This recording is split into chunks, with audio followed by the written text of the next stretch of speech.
like best about your job? I mean, we have a wonderful year organising it, and it's great for me to be able to select all the artists we have on. And then when they do get here, it's great to meet them all, and all of those heroes that you've had over the years. It's just great to meet them and talk to them and spend time with them. So I absolutely love that part of it. I know you're looking forward to seeing all of them, but are there any ones in particular? Well, the Afro Celts, they're going to be very, very special. And of course, tonight we've got Adrian Edmondson on, so I'm looking forward to him, and Lucy Kaplansky and Michael McGoldrick, who is a fabulous Celtic band. Yes, I'm really looking forward to it. And what do you think brings people back to the festival year upon year? I think because we give them quality and depth. You know, we have 4 sound stages here, and they have such a vast mixture of acts.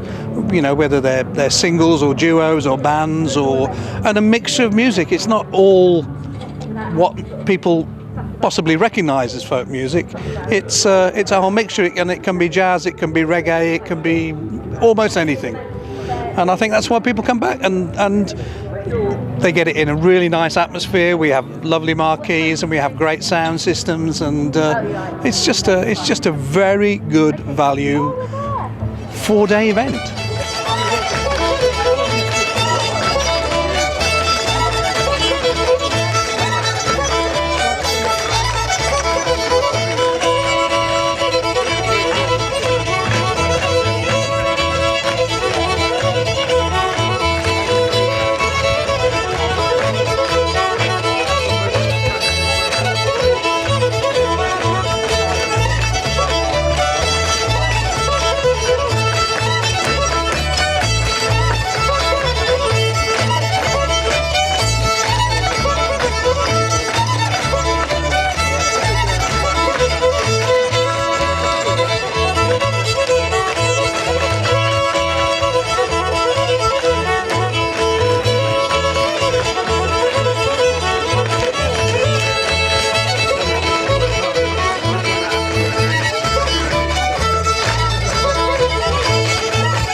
Came down here, a long white beard. He was a big man. And Bud said, "Oh, you! Yeah, you! You're Godship, sir. Right, I want to talk to you. Your friend Peter won't let my friends in, and when your son came visiting me, did I ask him how many friends he had? No, I didn't. They all came in and we had a party. So let my friends in." The boss said, "Oh, my son did tell me a story about coming around your house and having a few beers. Okay, Mr. Punch, you can come in and bring all your friends with you." Hi, we're backstage here at Shrewsbury Folk Festival, and we've just sort of nabbed Izzy McLaughlin, and I suppose the first thing we need to do is tell the people what you do at Shrewsbury, Izzy.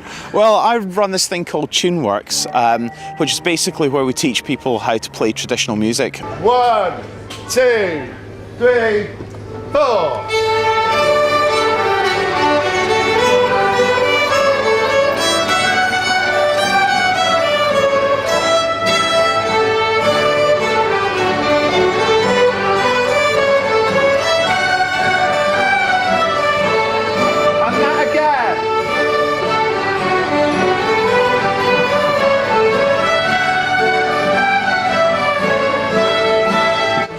It's a big thing that people want to do when they come here, is be included in the festival by being able to play a little bit. And the whole idea of learning to play traditional music, it can be quite daunting. Okay. So what I do is I put a tune book up on the web, which is free download. You go to the Shrewsbury Folk Festival website, have a look on the left-hand side, and there's a tag or a button that says Tune Workshops, and you just download it from there.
So you start by maybe going to a beginner's workshop one year that's got 8 tunes, not too difficult to learn. There's audio files that'll help you along, and then maybe the next year you're on to the improvers workshop. And this year for the first time we've done absolute beginners, so it's almost for people who've just bought a fiddle, you know, like 2 weeks ago. Yeah.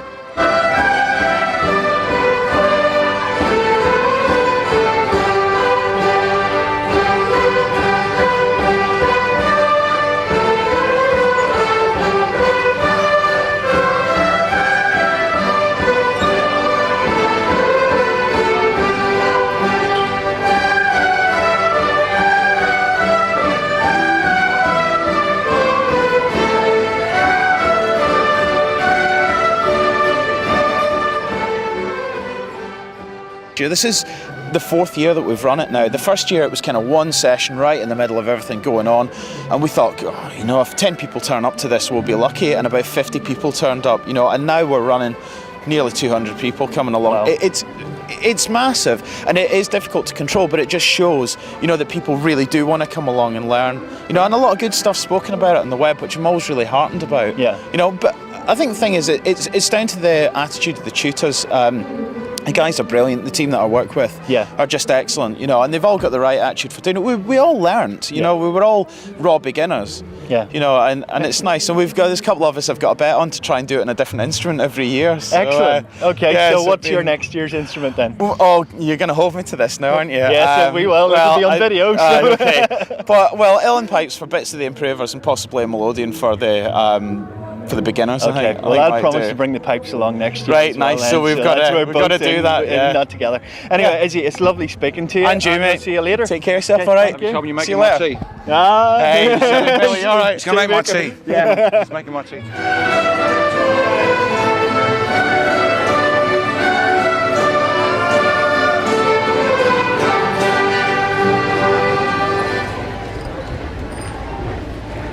I'm here with Caris Jackson in the Refocus tent.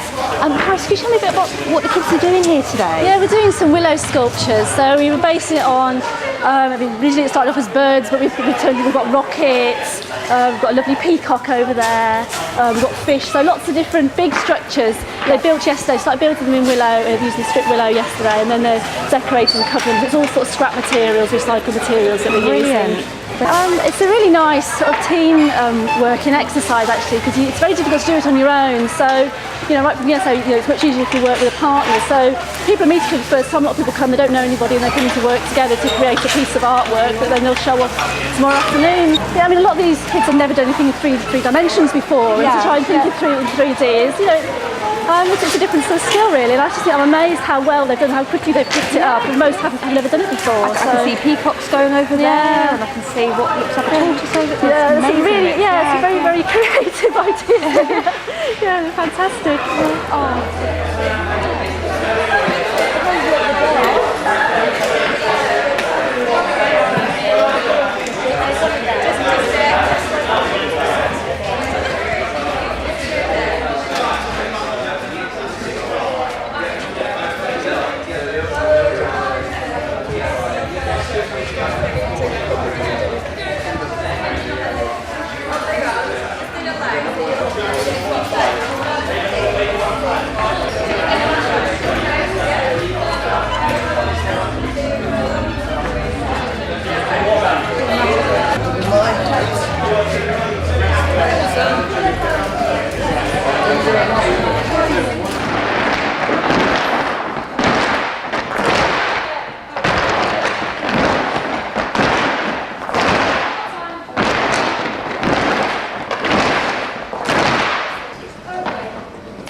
This is the heart of the festival in the village green, where you've got the stage, where we've got some wonderful acts coming on later. And here at the many arts and craft tents, you can have whatever you fancy. You can get honey, you can buy mats, you can buy drums, you can buy hats. Tell me about the history of the hat.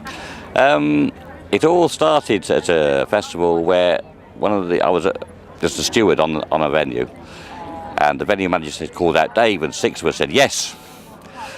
You see, so he was in a nightmare situation then, so I had a silly hat with me, so I put it on, so I became Dave the Hat, and it's just grown from there. And does the hat change yearly? It changes daily. Fantastic. I've got about 200 hats altogether now. People bring them back off holidays for me, and I buy them in charity shops, all sorts of places, and it's all just a bit of fun, really. They get sillier as the weekend goes on.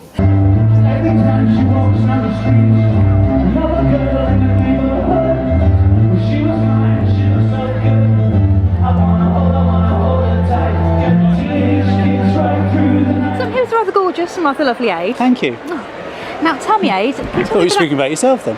Well, thank you very much. I do occasionally as well. Can you tell me about the Bad Shepherds and how you guys formed? And Yeah, it was a kind of accident, like most good things are. I bought myself a mandolin and I threw away the tutor and started doing songs that I like. We've been touring all year, really. We were sort of doing about 100 odd gigs a year at the minute. Fantastic. And that's fun. We're having a blast. We feel like children. You look like a very, very happy man. Yeah, we are. We can't believe that we're, able to do this for a living. We're a folk band that plays punk. That's what we are. That sounds like absolutely my cup of tea. I can't wait to see it. Because I don't really like folk songs. Well, it can be a bit. I don't like all folk songs. That's the thing. Yeah, I don't relate to songs about maypoles? sailors, maypoles, Jolly Jack Tar, blacksmiths. No, things that don't really exist anymore. No.